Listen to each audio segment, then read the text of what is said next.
الأنبياء والمرسلين وعلى آله وصحبه أجمعين ومن تبعهم بإحسان إلى يوم الدين. أما بعد، فقد قال الله عز وجل في كلامه المجيد وفرقانه الحميد: أعوذ بالله من الشيطان الرجيم. بسم الله الرحمن الرحيم.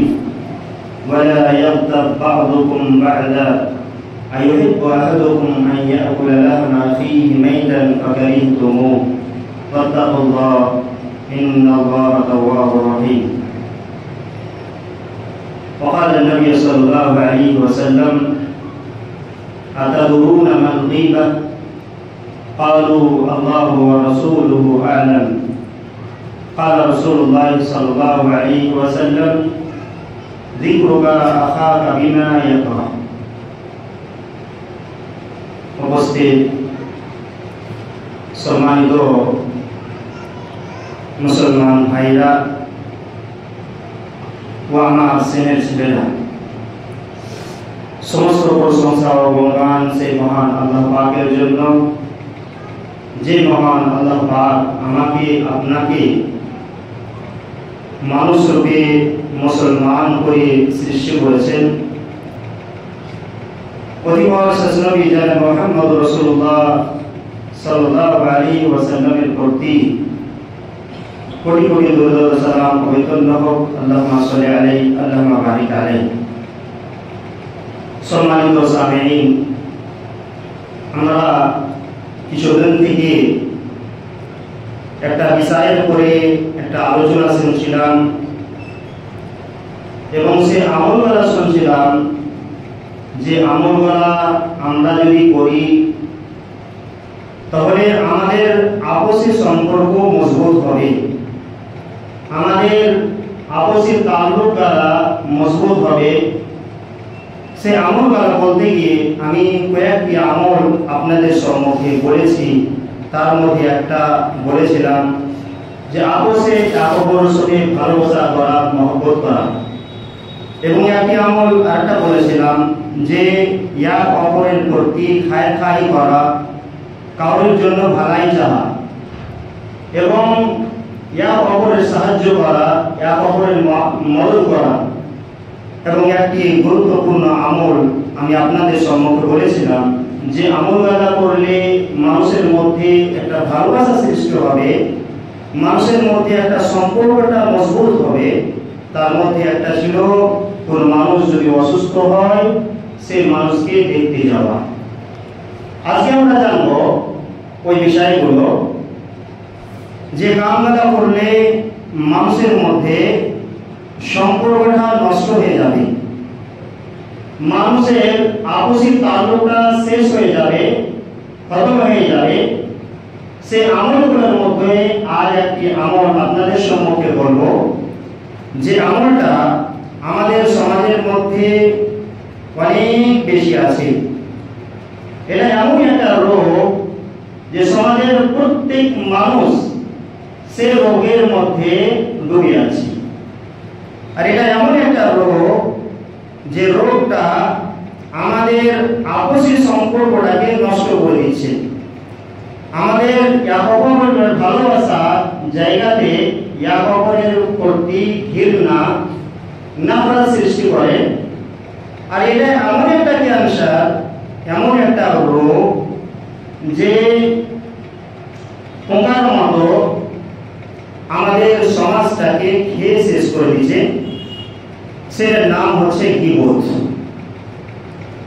গীবতের অর্থ হচ্ছে কাউরির দোষ চর্চা করা, কাউরির আয়াতগুলো তার দুর্গুণকে নিয়ে অন্য মানুষের সামনে বলা, তার সামনে যায় তার দোষগুলাকে, তার কমিগুলাকে অন্য মানুষের সামনে দিয়ে প্রকাশ করার নাম হচ্ছে গীবত। হযরত আবু হুরায়রা রাদিয়াল্লাহু তাআলা আনহু থেকে হাদিসটি বর্ণিত, তিনি বলেন আল্লাহর রাসূল সাল্লাল্লাহু আলাইহি ওয়াসাল্লাম সাহাবায়ে কিরাম রিজওয়ানুল্লাহি আজমাইনকে জিজ্ঞাসা করলেন, আতাদুরুনা বিল গীবা? তোমরা কি জানো গীবত কাকে বলে? গীবত জিনিসটা কি? এই ব্যাপারে তোমাদের কি কোনো জ্ঞান আছে? এই ব্যাপারে তোমরা কি কিছু ইলম আছে? সাহাবায়ে কেরাম রিজওয়ানুল্লাহি আজমাইন বললেন, আল্লাহু ওয়া রাসূলুহু আলাম, আল্লাহ এবং তার রাসূলই ভালো জানেন। আল্লাহ রাসূল সাল্লাল্লাহু আলাইহি ওয়াসাল্লাম তখন বললেন, যিকরুকা আখাকা বিমা ইয়াকরা, তোমার ভাইয়ের ব্যাপারে এমন কিছু কথা বলা যা তোমার ভাই শুনলে সেই কথাটাকে পছন্দ করবে না, এই মতো কথা দ্বারা বলা তার নাম হচ্ছে গীবত। সাহাবায়ে কেরাম জিজ্ঞাসা করলেন, আল্লাহ রাসূল, আমি যে কথাগুলো আমার ভাইয়ের ব্যাপারে অন্যজনকে বলি, সত্যিকার যদি সেই কথাগুলো আমার ভাইয়ের মধ্যে যদি পাওয়া যায় তাহলে বললে কি হবে? আল্লাহ রাসূল সাল্লাল্লাহু আলাইহি ওয়াসাল্লামকে বললেন, কিলা আফারাইতা ইন কানা ফি আখি মা আকুলু। আল্লাহ রাসূল সাল্লাল্লাহু জিজ্ঞাসা করলেন, আল্লাহ রাসূল, আমার ভাইয়ের মধ্যে যেগুলো কমি আছে, আয়াতগুলো আছে, সেই আয়াতগুলো অন্য মানুষকে যদি বলি তো কি হবে? তাহলে আল্লাহ রাসূল বললেন, এই যে আয়াতটা অন্যজনের সামনে বললে এটার নাম হচ্ছে গীবত। ওয়া ইল্লাম তাকুন ফীহি ইয়াগতাবতা ইয়াবাহতাহু, যদি তার মধ্যে সে দোষগুলা, তার গুণগুলো যদি তার মধ্যে না থাকে তাহলে সেটা গীবত নয়, সেটা হচ্ছে তুহমাত, সেটা হচ্ছে অপবাদ, তার হচ্ছে একটি ইলজাম লাগা হবে।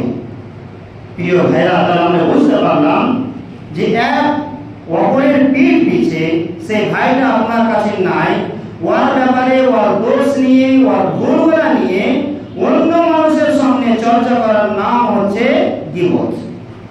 আজকে যদি আমরা নিজের সমাজে যদি তাকিয়ে দেখি তাহলে সমাজের মধ্যে সমস্ত মানুষ এই গীবতের মধ্যে লিপ্ত আছে, এই গীবতের মধ্যে ডুবে আছে।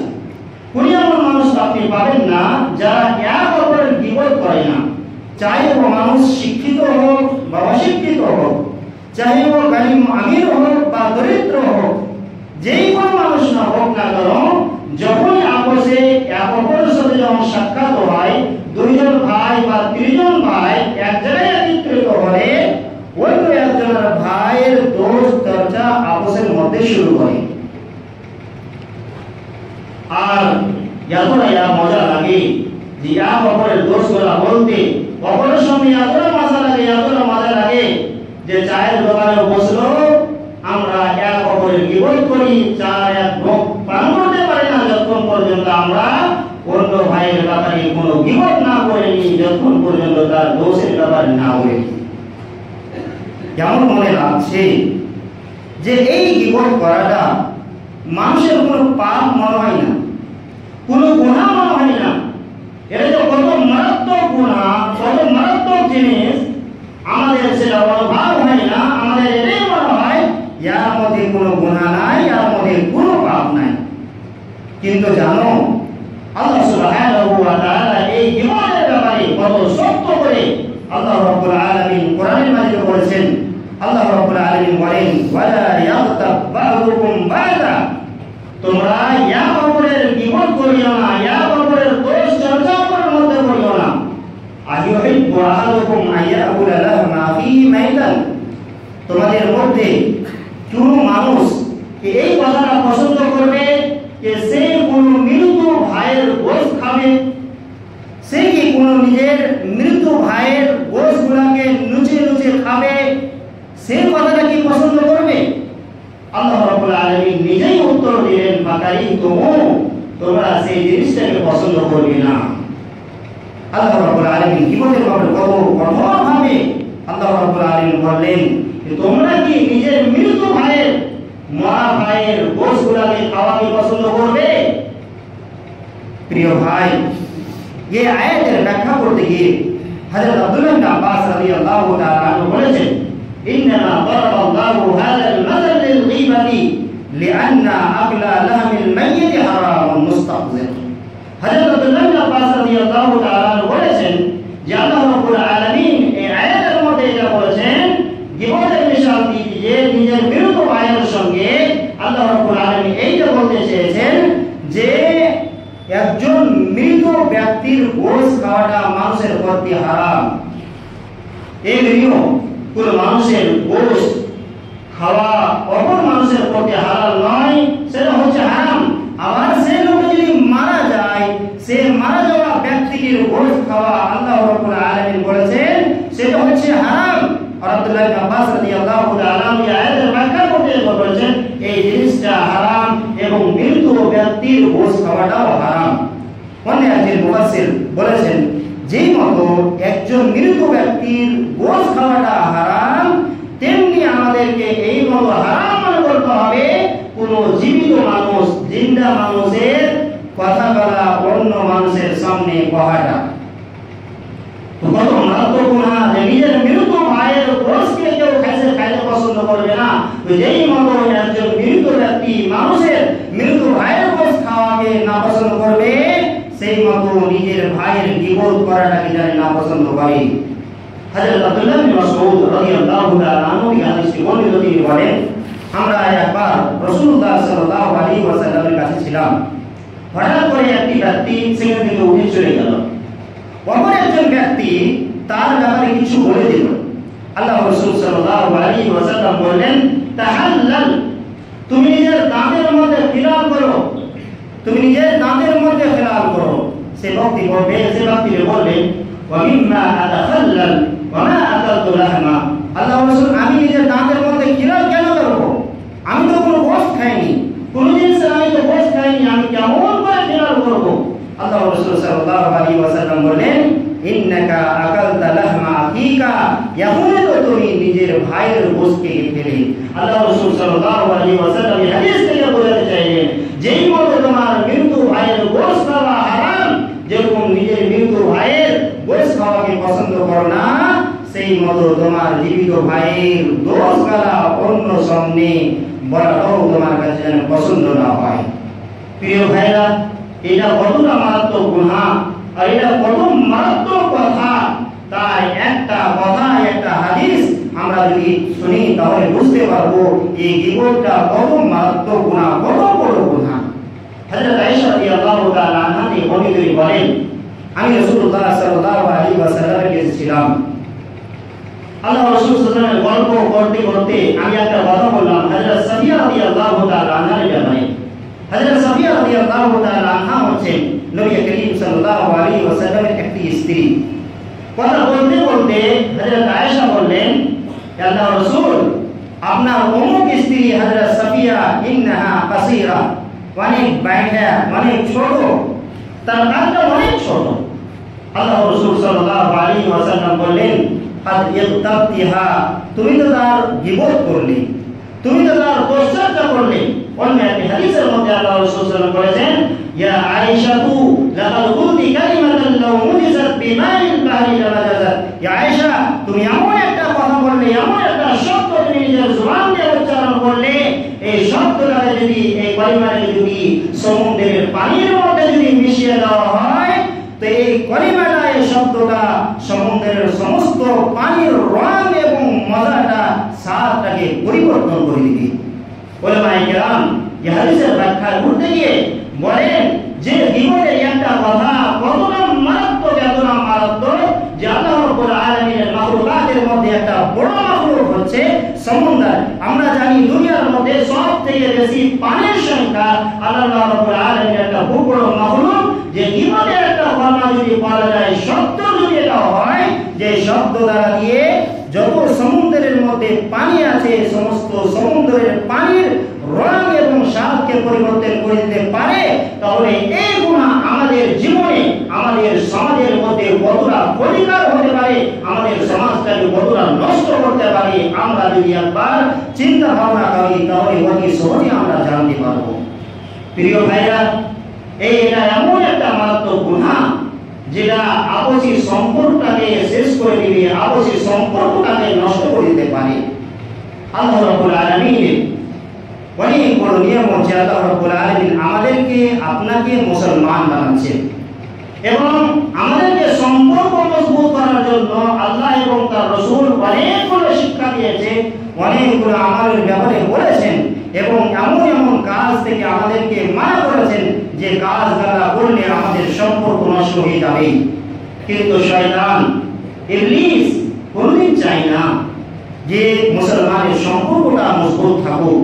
সবসময় এটা চায় তাদের মধ্যে তাদের মধ্যে একে অপরের প্রতি ঘৃণা সৃষ্টি হোক, একে অপরের সঙ্গে ভালোবাসা সৃষ্টি না থাক, এই জন্য নানা প্রকার চেষ্টা করতে থাকে, মেলাই কোশিশ করতে থাকে, অনেক রাস্তা সেই বানাতে থাকে।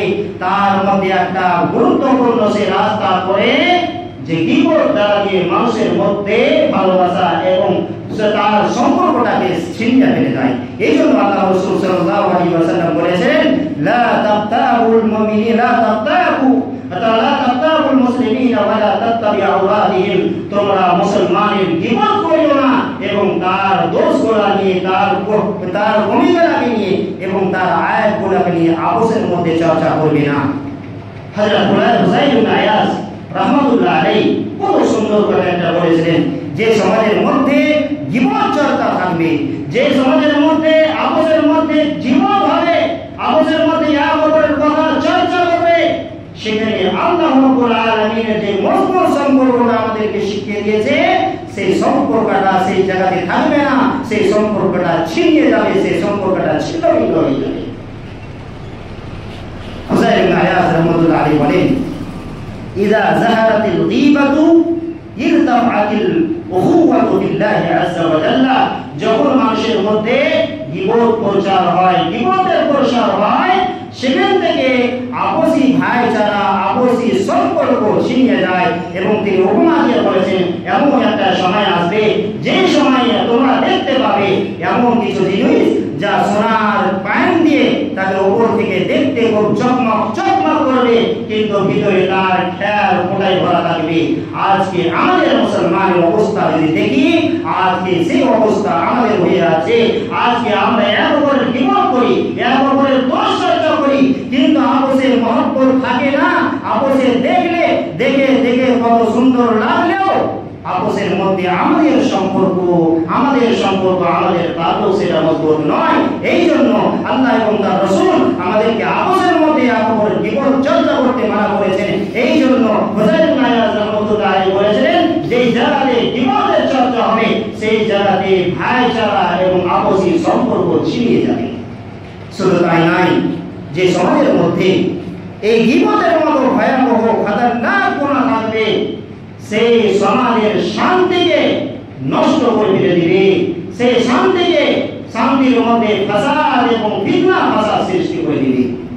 প্রিয় ভাইরা, দুনিয়াতে যত মানুষ আছে, কোনো এমন মানুষ নাই যার মধ্যে কোনো কমি নাই, তার মধ্যে ভুল নাই, তার মধ্যে ত্রুটি নাই। প্রত্যেক মানুষের কাছে কিছু না কিছু ভুল, কিছু না কিছু আয়, কিছু না কিছু ত্রুটি তার মধ্যে আছে।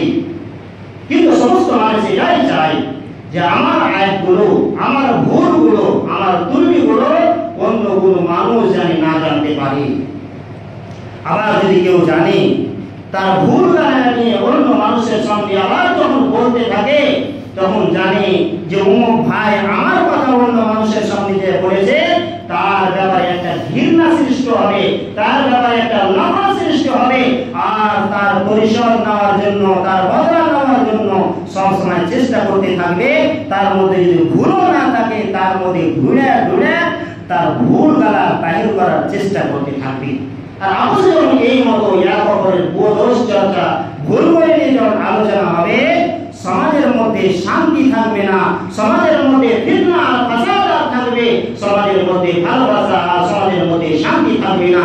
এই জন্য আল্লাহ রাসূল সাল্লাল্লাহু আলাইহি ওয়াসাল্লাম বলেছিলেন, ইন্নাকা ইত্তাবা'তা আওরাতিহিম আওরাতান নাসি আফসাদতাহুম, হে মানুষ, তুমি যখন মানুষের মধ্যে দোষ চর্চা করবে, মানুষের দোষগুলো নিয়ে অপর মানুষের সামনে বলবে, তখন মানুষের মধ্যে তুমি ফিতনা ফাসাদ সৃষ্টি করে দিবে।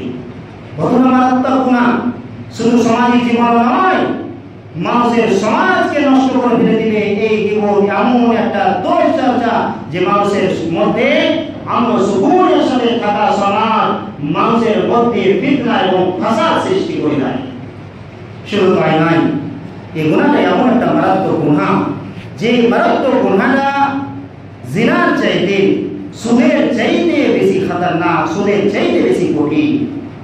সমাজের মধ্যে যারা সুদে লিপ্ত থাকে, অন্য অনেক পাপে লিপ্ত থাকে, ব্যভিচারী করে, জিনা করে, কোন মানুষ তাকে পছন্দ করে না।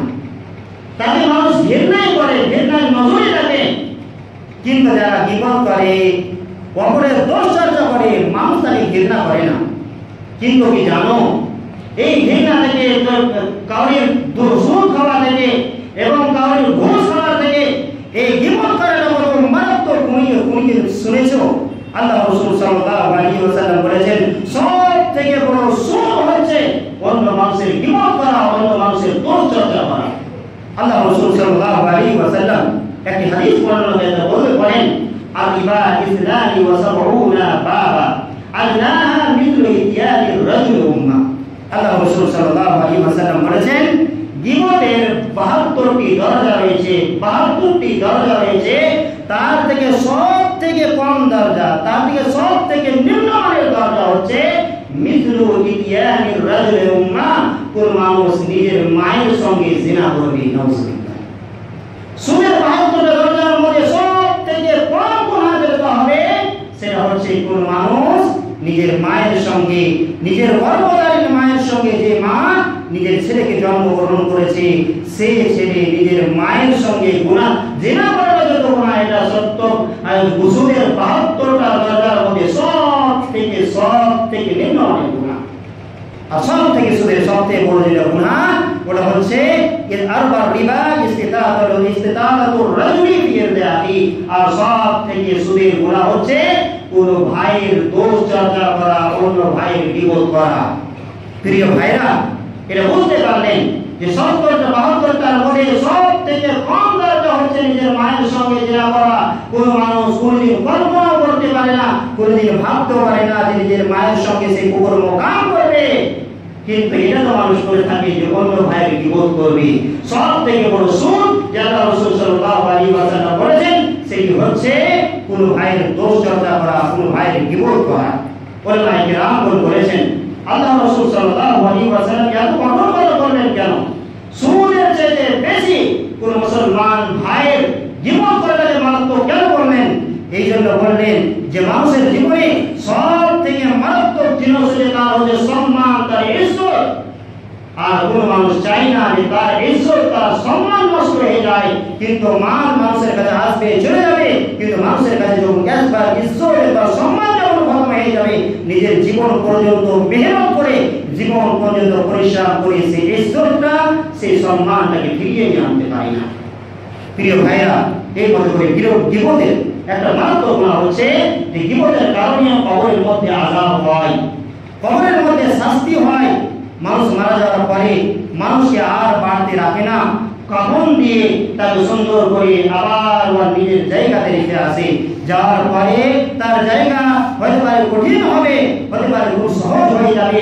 দুনিয়ার মধ্যে আল্লাহ এবং তার রাসূলের ও কথা অনুযায়ী যদি জীবন যাপন করে থাকে এবং আল্লাহ রাব্বুল আলামিনের অধিকারের সাথে সাথে আল্লাহর হক আদায় করার সাথে সাথে বান্দাদের হক আদায় যদি করে থাকে, তাহলে কবরটা খুব ভালো হয়ে যাবে। আর নয়তো আল্লাহ রাব্বুল আলামিন এবং তার রাসূল প্রথমত চলেনি, আল্লাহর হক আদায় করেনি, মানুষের হক আদায় করেনি, তার কবরটা অন্ধকার হয়ে যাবে। আল্লাহ রাব্বুল আলামিন তার জন্য শাস্তি এবং সাজা তৈরি করে দিবে। হযরত আব্দুল্লাহ ইবনে মাসউদ, হযরত আব্দুল্লাহ ইবনে আব্বাস রাদিয়াল্লাহু তাআলা আনহু থেকে হাদিসটি বর্ণিত, তিনি বলেন, একবার রাসূলুল্লাহ সাল্লাল্লাহু আলাইহি ওয়াসাল্লাম দুইটি কবর পাশ দিয়ে যাচ্ছিলেন, দুইটি কবরের পাশ দিয়ে যাচ্ছিলেন। আল্লাহ রাসূল সাল্লাল্লাহু আলাইহি ওয়াসাল্লাম বললেন, ইন্নাহুমা লা ইউআযাবান। এই দুইজন ব্যক্তি যে কবরের মধ্যে আছে, এই দুইজন ব্যক্তিকে সাজা দেওয়া হচ্ছে, আযাব দেওয়া হচ্ছে। فقال رسول الله صلى الله عليه وسلم ইন্নাহুমা লা ইউআযাবান। আল্লাহ রাসূল বলেন, এই দুইজন ব্যক্তিকে নিজের নিজের কবরে শাস্তি দেওয়া হচ্ছে। আল্লাহ রাসূল সাল্লাল্লাহু আলাইহি ওয়াসাল্লাম বললেন, আম্মা আহাদুহুমা ফাকানা লা ইস্তাতিরু মিনাল বাউল। তার মধ্যে একজন ব্যক্তিকে সাজা এই জন্য দেওয়া হচ্ছে যে সে নিজের পেশাবের ছিটা থেকে বাঁচত না। এবং দ্বিতীয় ব্যক্তি যাকে কবরের মধ্যে সাজা দেওয়া হচ্ছে, আযাব দেওয়া হচ্ছে, আম্মাল আখারু ফাকানা ইয়ামশি বিন নামিমা। সেই ব্যক্তি অন্যজনের দোষ চর্চা করত। আল্লাহ রাসূল সাল্লাল্লাহু আলাইহি ওয়াসাল্লাম একটি অন্য হাদিসের মধ্যে স্পষ্ট করে বলে দিয়েছেন, আম্মা আহাদুহুমা ফাকানা ইয়াতাবুন নাস। তাদের মধ্যে একজন ব্যক্তি অন্যজনের গীবত করত, তার জন্য তার কবরের মধ্যে সাজা হচ্ছে, তার কবরের মধ্যে আযাব দেওয়া হচ্ছে। প্রিয় ভাইরা, কিয়ামতের দিনে সব থেকে বদকিসমত সেই ব্যক্তি হবে যে অন্যজনের গুনাহ নিজের কাঁধে নিয়ে জাহান্নামে চলে যাবে। প্রিয় ভাইরা, যখন কিয়ামত হবে, কিয়ামতটা কত ভয়াবহ দিন হবে, কত কঠিন দিন হবে। সেদিন মানুষ নাফসি নাফসি করতে থাকবে, মানুষ তারাই অবস্থাতে থাকবে। মানুষ একটি নেকির জন্য কোথায় কোথায় ছোটাছুটি করবে। সেই জায়গাতে নিজের বাপ নিজের ছেলে থেকে পালিয়ে যাবে, একজন মা নিজের মেয়ে থেকে পালিয়ে যাবে, একজন ভাই অন্য ভাইয়ের সাথে সাক্ষাৎ করবে না। সেই দিনটা এমন হবে। আর সেই দিনে একটি নেকির জন্য সব মানুষ তারাস করবে, তারাই করবে, নাফসি নাফসি করবে, কোন দেশের কোন একটি নেকি পাওয়া যাবে না। এই মতো অবস্থাতে একজন ব্যক্তি এমন হবে যে ব্যক্তিটা নিজের নেকি করা নিজে তার কোনো কাজ আসবে না, অন্যজনের গুনাহ নিয়ে, অন্যজনের গুনার বোঝা নিয়ে নিজে জাহান্নামে, সরাসরি জাহান্নামে যেতে হবে। হযরত আবু হুরায়রা রাদিয়াল্লাহু তাআলা হাদিসটিতে বর্ণিত, তিনি বলেন, আল্লাহ রাসূল সাল্লাল্লাহু আলাইহি ওয়াসাল্লাম জিজ্ঞাসা করলেন, আতাদরুনা মান মুফলিস? আল্লাহ রাসূল বললেন, তোমরা কি জানো সব থেকে গরীব, সব থেকে ফকির, সব থেকে দরিদ্র কে? সাহাবায়ে কেরাম রিজওয়ানুল্লাহি আজমাইন বললেন, আল্লাহ রাসূল, আল মুফলিসু ফিনা মান লা দিরহাম লাহু ওয়ালা মাতা।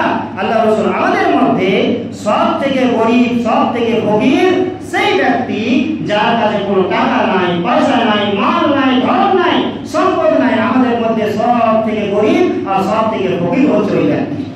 আল্লাহ রাসূল সাল্লাল্লাহু আলাইহি ওয়াসাল্লাম বললেন, দুনিয়ার ফকির আসলে ফকির নয়, দুনিয়ার ফকির আসলে ফকির নয়। আমার উম্মতের মধ্যে সব থেকে ফকির, সব থেকে গরীব ওই ব্যক্তি যে কাল কিয়ামতের দিনে নামাজের নেকি নিয়ে আসবে, রোজার নেকি নিয়ে আসবে, যাকাতের নেকি নিয়ে আসবে, আর ভালো ভালো আমলের নেকি নিয়ে আসবে। কিন্তু সেই নেকি, তার নামাজের নেকি, রোজার নেকি, হজের নেকি, যাকাতের নেকি তার কোনো উপকারে আসবে না, বরং অন্যজনের গুনার বোঝা নিয়ে সেই জাহান্নামের দিকে চলে যাবে। আমার উম্মতের মধ্যে সব থেকে গরীব আর সব থেকে দরিদ্র আর সব থেকে গরীব আমার উম্মতের মধ্যে এই ব্যক্তিটা, যার এত নেকি থাকা সত্ত্বেও তাকে জান্নাত নসিব হইল না। আল্লাহ রাসূল সাল্লাল্লাহু আলাইহি ওয়াসাল্লাম বললেন, আতাদরুনা মাল মুফলিস? তোমরা কি জানো সব থেকে গরীব আর সব থেকে দরিদ্র কে? সাহাবায়ে কেরাম বললেন, আল মুফলিসু ফিনা মান লা দিরহাম লাহু ওয়ালা মাতা। আল্লাহ রাসূল, আমাদের মধ্যে সব থেকে দরিদ্র, সব থেকে গরীব সেই ব্যক্তি যার কোনো মাল নাই, সম্পদ নাই, গাড়ি নাই, ঘোড়া নাই, সব থেকে আমাদের মধ্যে দরিদ্র, গরীব, ফকির ব্যক্তি ওটাই। আল্লাহ রাসূল সাল্লাল্লাহু আলাইহি ওয়াসাল্লাম বললেন, ইন্নাল মুফলিসা মিন উম্মতি ইয়াউমাল কিয়ামাতি বিসালাতিন ওয়া সিয়ামিন ওয়া যাকাতিন ওয়া ইয়াতি ক্বাদ শাতামা হাযা। এই নামাজের নেকি নিয়ে আসবে, হজের নেকি নিয়ে আসবে, রোজার নেকি নিয়ে আসবে, যাকাতের নেকি নিয়ে আসবে, কিন্তু অপর দিক থেকে একটি আসবে, আল্লাহর কাছে অভিযোগ জানাবে, আল্লাহ রাব্বুল আলামিন, এই লোকটা তো আমাকে দুনিয়াতে গায়েব দিয়েছিল, এই লোকটা তো আমাকে দুনিয়ার মধ্যে গালিমন্দ করেছিল। সেদিন দেওয়ার জন্য কি থাকবে? সেদিন দেওয়ার জন্য কোনো পয়সা থাকবে না, সেদিন দেওয়ার জন্য কোনো সম্পদ থাকবে না, শুধু দেওয়ার জন্য থাকবে হয়তো গুনাহ, থাকবে হয়তো নেকি। আল্লাহ রাব্বুল আলামিন সেই যাকে গালি দিয়েছিল দুনিয়ার মধ্যে কতটা পরিমাণ নেকি নিয়ে সেই ব্যক্তিটিকে দিয়ে যাওয়া হবে।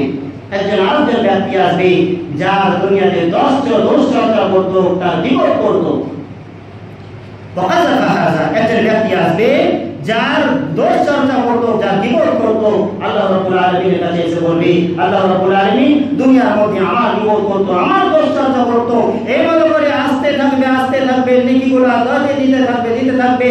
তার সমস্ত নামাজের নেকি, তার রোজার নেকি, তার হজের নেকি, যাকাতের নেকি সমস্ত ঘুরিয়ে যাবে, কিন্তু অভিযোগ করনেওয়ালা এখনো শেষ হবে না। তখন আর নেকি থাকবে না, নেকি আর শেষ, ধীরে ধীরে তার নেকিগুলো শেষ, কিন্তু এখনো অভিযোগ করনেওয়ালা আরো থাকবে। আল্লাহ রাসূল সাল্লাল্লাহু আলাইহি ওয়াসাল্লাম বললেন, যখন আর দেওয়ার জন্য কিছু থাকবে না, যাকে দুনিয়াতে কষ্ট দিয়েছিল, দুনিয়াতে কষ্ট দিয়েছিল, তার বিপদ করেছিল, তার এখন গুনাহগার না হবে, তার কাঁদার মধ্যে দেওয়া হবে। উখিযা বিল খাতায়াহুম তুম্মা তুরিহাত আলাইহি তুম্মা তুরিহা ফিন নার। আবার গুনাহগার দেওয়া হবে, গুনাহগার নিয়ে তার কাঁধের মধ্যে দেওয়া হবে, তার আমলনামার মধ্যে দেওয়া হবে। ফাতুরিহাত ফিন্নার, আবার সেই ব্যক্তিকে জাহান্নামের মধ্যে ঢুকিয়ে দেওয়া হবে। প্রিয় ভাইরা, কতটা মারাত্মক গুনাহ! সামান্য জীবন যে আমরা করতে থাকি কতটা মজা লাগে। অন্য ভাইয়ের সামনে অন্য ভাইয়ের দোষগুলা, তার কমিগুলা, তার আয়াতগুলা বলতে যায় কতটা মজা লাগে। আর এত মজা লাগে, এত মজা লাগে, আমরা কোনদিন ভেবেও রাখি না যে এর মধ্যে কোনো শাস্তি আছে। এটা গুনাহের কাম, এটা কত বড় গুনাহের কাম, এটা আমরা কোনদিন বুঝি না। ভাই, আমরা আজকে জানতে পারলাম জীবনটা কত বড় গুনাহ, কত বড় নষ্টকারী গুনাহ। এই যদি জীবন আমাদের সমাজে থাকে তাহলে আমাদের আপসের সম্পর্ক নষ্ট হয়ে যাবে।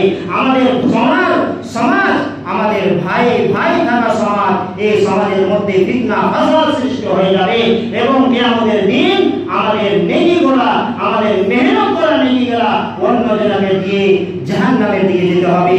শেষের বেলায় আল্লাহ রাব্বুল আলামিনের কাছে দোয়া করব, আল্লাহ সুবহানাহু ওয়া তাআলা আমরা যে আলোচনাগুলো শুনেছিলাম, যে কাজগুলো করলে আপসের সম্পর্ক মজবুত হবে, আল্লাহ আমাদেরকে সেই কাজগুলো ভালোভাবে করার তৌফিক দান করুন। আল্লাহ রাব্বুল আলামিন যে কাজগুলো করলে আমাদের মধ্যে ফিতনা সৃষ্টি হবে, আমাদের সম্পর্কটা শেষ হয়ে যাবে, আল্লাহ রাব্বুল আলামিন সমস্ত সেই আমল থেকে আমাদেরকে দূরে থাকার তুমি তৌফিক দান করে দাও। আমিন। ওয়া আখিরু দাওয়ানা আলহামদুলিল্লাহি রাব্বিল আলামিন। আল্লাহুম্মা সাল্লি আলা মুহাম্মাদিন ওয়া আলা আলি মুহাম্মাদ।